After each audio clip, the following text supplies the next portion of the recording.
بسم اللہ الرحمن الرحیم نحمدہ ونصلی علی رسولہ الکریم اما بعد واجب الاحترام بزرگوں اور دینی بھائیوں، گزشتہ ہفتے آپ حضرات کے سامنے فرقہ رضا خانی کے تعلق سے چند باتیں عرض کی گئی تھی، اور اسی گفتگو میں ایک واقعہ حضرت مولانا محمد امین صفدر اکالوی رحمۃ اللہ علیہ کا سنایا کہ ایک بریلوی عالم سے ان کا بحث مباحثہ ہوا، اور اس بریلوی عالم نے اس میں ایک بات یہ بھی کہی تھی کہ آپ اس لیے سنی نہیں ہے کہ آپ الصلاۃ والسلام علیک یا رسول اللہ نہیں پڑھتے۔ تو حضرت اکالوی رحمۃ اللہ علیہ نے فرمایا کہ بھئی دیکھو، اللہ جب توفیق دیتا ہے اور مدینہ منورہ ہماری حاضری ہوتی ہے یا جس مسلمان کی بھی، تو وہاں روضہ رسول پہ کھڑے ہو کر ہم الصلاۃ والسلام علیک یا رسول اللہ ہی پڑھتے ہیں۔ ہاں، یہاں ہم نہیں پڑھتے۔ یہاں جو درود سلام ہم پڑھتے ہیں وہ اس عقیدے کے ساتھ پڑھتے ہیں کہ اللہ فرشتوں کے ذریعے سے حضور تک ہمارا وہ درود سلام پہنچا دیتا ہے، اور روضہ رسول پر جب ہم درود سلام پڑھتے ہیں تو وہ اس نیت کے ساتھ اور اس عقیدے کے ساتھ کہ حضور خود اس کو سن رہے ہیں۔ اب آپ لوگوں کے جانے پہ وہاں پابندی ہے، تو اس لیے بھائی آپ یہیں اس کو پڑھ کے الصلاۃ والسلام علیک یا رسول اللہ پوری کر لے رہے۔ الحمدللہ ابھی ہم لوگوں کے اوپر کوئی پابندی نہیں ہے، تو جتنے بھی مسلمان مدینہ منورہ حاضر ہوتے ہیں تو روضہ رسول پہ کھڑے ہو کر وہ یہی درود پڑھتے ہیں، الصلاۃ والسلام علیک یا رسول اللہ۔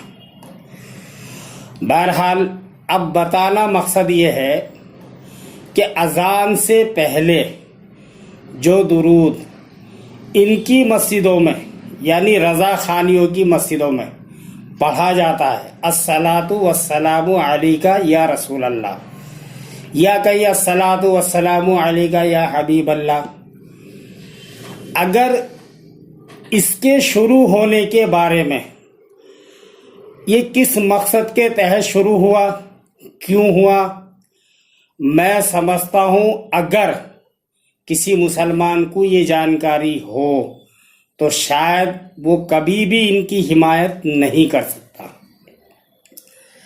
وجہ دیکھو، 1947 میں ہمارا ملک آزاد ہوا، اور بدقسمتی سے اس وقت ملک کے ٹکڑے بھی ہوئے، ایک بھارت رہا اور ایک پاکستان بنا۔ 47 سے پہلے یہاں انگریزوں کی حکومت تھی، اور مرزا غلام احمد قادیانی جس نے جھوٹی نبوت کا دعویٰ کرا وہ انگریز کی ہی پیداوار تھا، تو ظاہر سی بات ہے انگریز حکومت سے ہم یہ تو مطالبہ کر ہی نہیں سکتے تھے کہ بھئی ان کو کافر آپ قرار دو یا ان کو غیر مسلم کی حیثیت سے ان کو تسلیم کرو، کیونکہ انہی کی پیداوار تھا وہ، اور انہی کی شے پر اس نے نبوت کا دعویٰ کیا۔ لیکن جب ایک مسلم ملک وجود میں آیا سن 47 کے اندر، تو وہاں کے مسلمانوں نے ایک بڑی تحریک چلائی، کیونکہ اب تو حکمران مسلمان تھے اور مسلمانی ملک تھا، کہ بھئی یہ قادیانی جو ان کو ایک غیر مسلم کی حیثیت سے تسلیم کرا جائے، اس ملک میں کافر قرار دیا جائے۔ لیکن حکومت نے اس بات کو نظر انداز کیا، ان کے مطالبے کو، پھر وہاں ایک تحریک چلی اور زبردست طریقے سے چلی، اور تقریباً 5-6 سال کے بعد اس تحریک نے ایک خونی شکل اختیار کر لی، یعنی 1953 میں، اور کئی ہزار مسلمان لڑکے شہید ہوئے اس تحریک میں، کئی ہزار لڑکے۔ اس کے باوجود حکومت اس تحریک کو کچلنے میں ناکام ہو گئی، اس تحریک کو ختم نہیں کر سکی، اور حکومت جو بھی طاقت لگا سکتی تھی وہ سب لگائی، لیکن وہ حکومت اس تحریک کو کچل نہیں سکی، بند نہیں کر سکی۔ حالانکہ بڑے بڑے علماء، ہمارے قائدین جیل بھی گئے، حتیٰ کہ شہید بھی ہوئے، اور جو ظلم حکومت ان پہ کر سکتی وہ سب ہوا۔ اس وقت حکومت کا ایک وزیر تھا جو مذہباً شیعہ تھا، مذہب سے،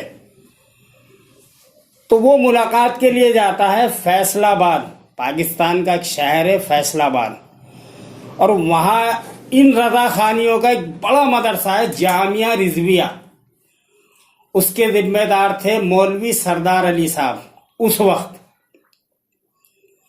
تو یہ شیعہ وزیر مولوی سردار علی سے جا کر ملا، اور اس نے حکومت کی بے بسی مولوی صاحب کے سامنے رکھی کہ دیکھو ملک کا ماحول خراب ہو گیا، ملک میں افراتفری پھیل گئی، اور دکانیں جل گئی، بستیاں جل گئی، اور ہزاروں لڑکے مارے گئے، ہزاروں لوگ بے قصور اپنی جانوں سے ہاتھ دھو بیٹھے۔ اس کے باوجود ہم اس تحریک کو کچلنے میں ناکام ہو گئے۔ تو مولوی سردار علی صاحب نے فرمایا کہ وزیر صاحب ایسے وقت میں ہمیں یاد کیا کرو، آپ تحریک کو کس طرح کچلنا ہے، کس طرح ختم کرنا ہے، یہ تو ہمارا فن ہے،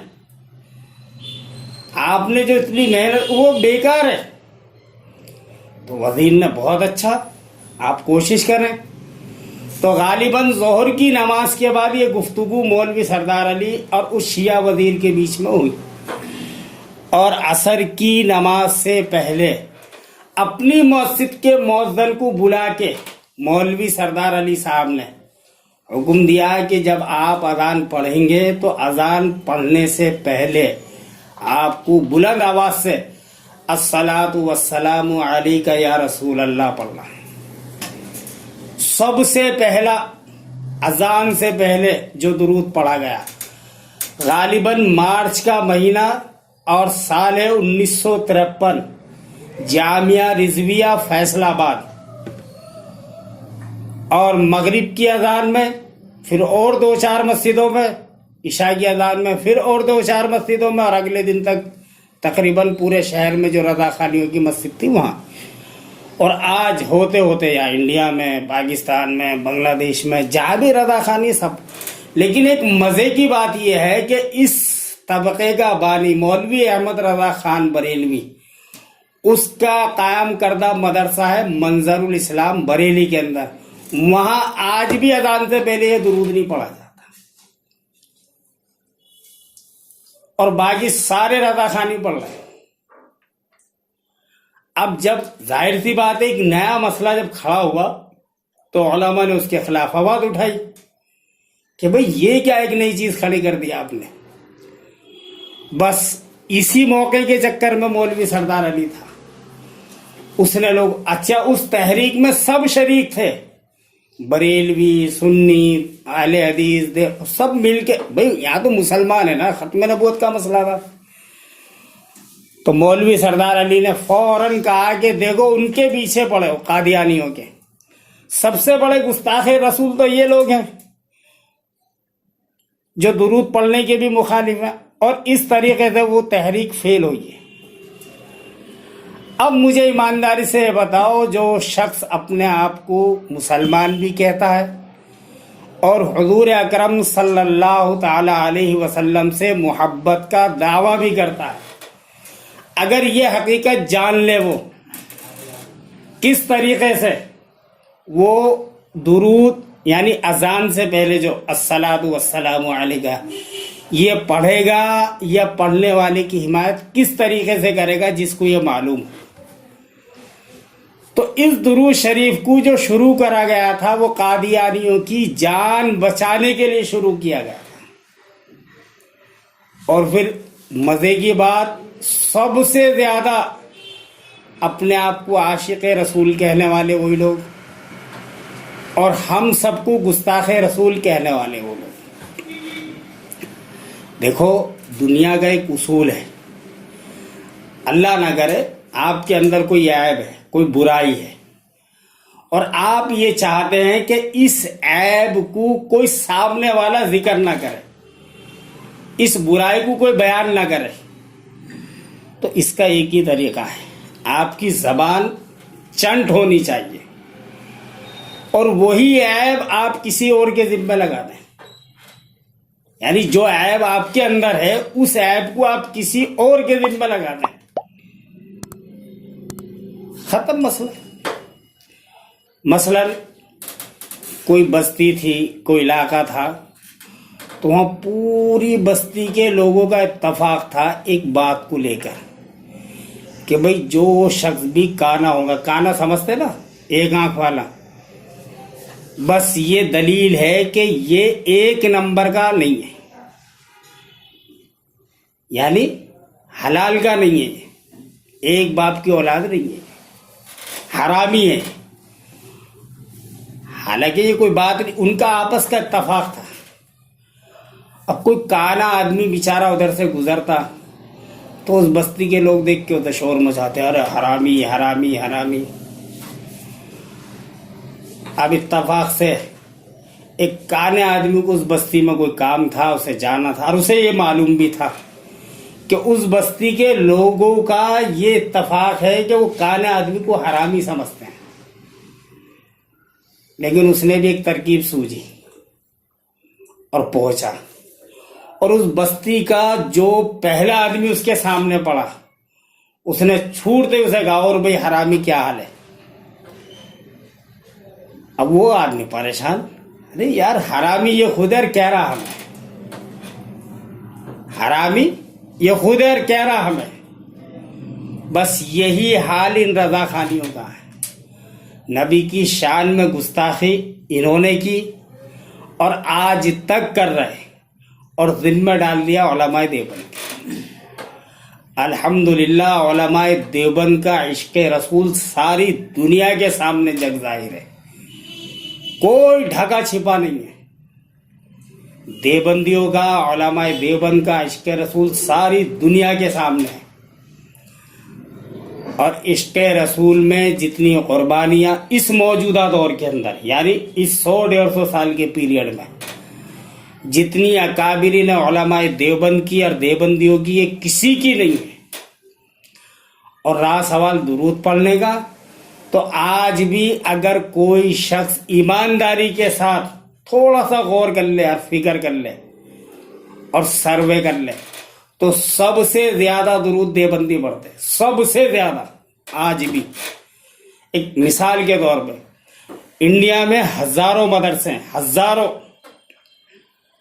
شاید لاکھ کے اوپر نہ ہوں، لیکن ہزاروں تو ہیں. ان ہزاروں مدرسوں میں رضا خانیوں کے بھی ہیں، غیر مقلدوں کے بھی ہیں، شیعوں کے بھی ہیں، جماعت، لیکن اس پر سب متفق ہیں کہ سب سے زیادہ مدرسے اور سب سے بڑے بڑے مدرسے دیوبندیوں کے. اس بات سے کوئی انکار نہیں کرتا. سب سے زیادہ مدرسے اور بڑے بڑے مدرسے، ایسے تو ہزاروں مدرسے آپ کو مل جائیں گے جہاں 1000 1500 بچے ہیں ہاسٹل میں. اور خود دارالعلوم دیوبند الحمدللہ 6,500 ہزار طلبہ، صرف حدیث کی کلاس میں 1100-1200 کے قریب طلبہ ہیں.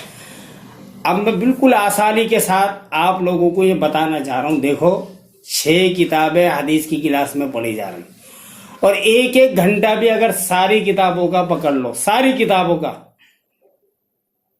حالانکہ کوئی 1.5 گھنٹے بھی پڑھی جاتی، کسی میں 1.25 گھنٹہ بھی ہو جاتا، لیکن آپ منیمم ایک گھنٹہ بھی اگر پکڑیں تو 6 گھنٹے، 6 کتابوں کے 6 گھنٹے.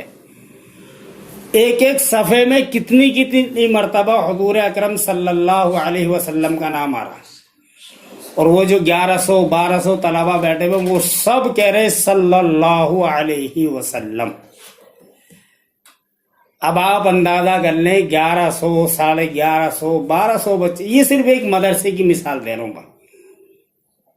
اب وہ تمام 1000 سے اوپر طلبہ ایک ساتھ بولتے صلی اللہ علیہ وسلم، اور اس 1 گھنٹے کے سبق میں 20 مرتبہ 30 مرتبہ کئی مرتبہ آ جاتا. اب بولو درود کہاں پڑھا جا رہا تھا نا؟ اس کے باوجود الزام یہ کہ ہم درود کے مخالف ہیں۔ ہاں سچی بات جو ہے وہ یہ بتاتے نہیں ہیں بھائی ہم درود کے مخالف نہیں، فاتحہ کے مخالف نہیں، تمہارا بنایا ہوا جو طریقہ ہے اور تمہارا بنایا ہوا جو وقت ہے اس کے ہم مخالف ہیں۔ آپ کے طریقے کو اور آپ کے وقت کو ہم نہیں مانتے۔ جہاں ہمیں درود پڑھنے کا حکم ملا وہاں پڑھیں گے، جس انداز میں ملا، جس طرح ملا اس طرح پڑھیں گے۔ نماز میں بیٹھ کے پڑھنا سنت ہے، بیٹھ کے پڑھیں گے۔ جنازے میں کھڑے ہو کے پڑھنا سنت ہے، کھڑے ہو کے پڑھیں گے۔ باقی جو حضرات کسی سے بیعت ہے، ان کے شیخ نے انہیں 3 تسبیح یا 6 تسبیح یا 1 تسبیح درود پڑھنے کے لیے جو بتا رکھا، وہ بیٹھ کے پڑھنے، چلتے پھرتے پڑھنے، اجتماعیت کی شکل میں نہیں۔ ہاں تعلیم کی نیت سے پڑھا جا سکتا، کوئی حرج نہیں، سکھانے کی نیت سے، تعلیم کی نیت سے۔ اب فرض نماز ہے تو جو اس کا طریقہ پڑھنے کا وہی، لیکن مدرسوں میں جو بچوں کو سکھائی جاتی ہے تو وہ پریکٹیکل نماز پڑھائی جاتی ہے، لیکن وہ نماز نہیں ہوتی، ان کو سکھایا جا رہا ہے۔ ایسے ہاتھ باندھنا ہے، پھر ثنا پڑھنا ہے، پھر اعوذ باللہ بسم اللہ پڑھنا۔ تو اجتماعیت کی شکل میں اگر تعلیم کی نیت سے پڑھا جائے تو کوئی حرج نہیں ہے، ورنہ ذکر کرنا ہے انفرادی طور پہ ہی۔ تو اس لیے آپ مطلب مایوس نہ ہوا کریں کہ ہم لوگ درود کم پڑھتے ہیں، وہ زیادہ پڑھتے ہیں، وہ پڑھتے ہی نہیں ہیں۔ یاد رکھو پڑھتے ہی نہیں ہیں۔ جانے رحمت پہ لاکھوں سلام، یہ درود ہے؟ چلو مجھے بتاؤ ایمانداری سے، یہ ایک نعت ہے، اور وہ جمعے کے دن فجر کی نماز کے بعد، جمعے کی نماز کے بعد اس کو پڑھ رہے، جانے رحمت پہ لاکھوں سلام۔ اور جب اس کی سچائی آپ تلاش کریں گے، رحمت بی بی نام تھا مولوی احمد رضا خان کی گھر والی کا۔ لوگ پڑھتے ہی جا رہے، پڑھتے ہی جا رہے، پڑھتے جا رہے، سمجھ ہی نہیں رہے یہ سلام جا کہاں رہا۔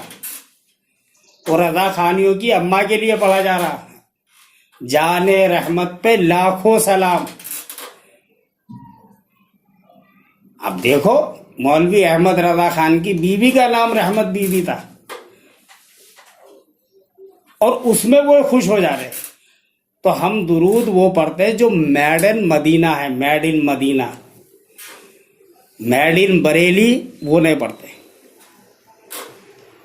بس یہ یاد رکھو، میڈ ان مدینہ، جس کا حکم، جس کے الفاظ حدیث میں آ گئے، وہ درود ہم پڑھتے ہیں، اور انشاءاللہ پڑھتے رہیں گے۔ اللہ ہمیں کثرت کے ساتھ درود پڑھنے کی توفیق عطا فرمائے، اور موت تک پڑھنے کی توفیق عطا فرمائے، اور ان کے الزاموں سے پریشان نہ ہوا کریں۔ بس یہ بھی یاد رکھیں، ان کے الزام بلکہ کسی کے بھی الزام سے ہمیں اپنے اکابرین علماء دیوبند پہ مکمل اعتبار ہے، اور ساتھ ساتھ ان کے لیے دعا بھی کرا کریں کہ اللہ ہمارے اکابرین پہ رحمت نازل فرما۔ ان کا بہت بہت بڑا احسان ہے اس علاقے کے مسلمانوں کے لیے، ایشیا کے مسلمانوں کے لیے۔ اور کسی نے ایک سوال کرا حضرت مفتی زروالی خان صاحب رحمۃ اللہ علیہ سے کہ جی دارالعلوم دیوبند اتنا بڑا مدرسہ ہے مسلمانوں کا، ملک تقسیم ہوا اور اس حساب سے ہوا کہ دارالعلوم دیوبند بھارت کے اندر رہ گیا، حالانکہ جتنا بڑا وہ ادارہ اسے تو پاکستان میں ہونا چاہیے تھا۔ تو کیا بہترین جواب حضرت مفتی صاحب رحمۃ اللہ علیہ نے دیا، فرمایا کہ اگر خدا نہ خواستہ دارالعلوم دیوبند اس علاقے میں بنتا گئی، یعنی جو حصہ پاکستان میں گیا، اگر اس کے کسی شہر میں ہوتا تو شاید اس ملک میں شاید کوئی مسلمان نہ بستا آج، شاید۔ اور ابھی 2010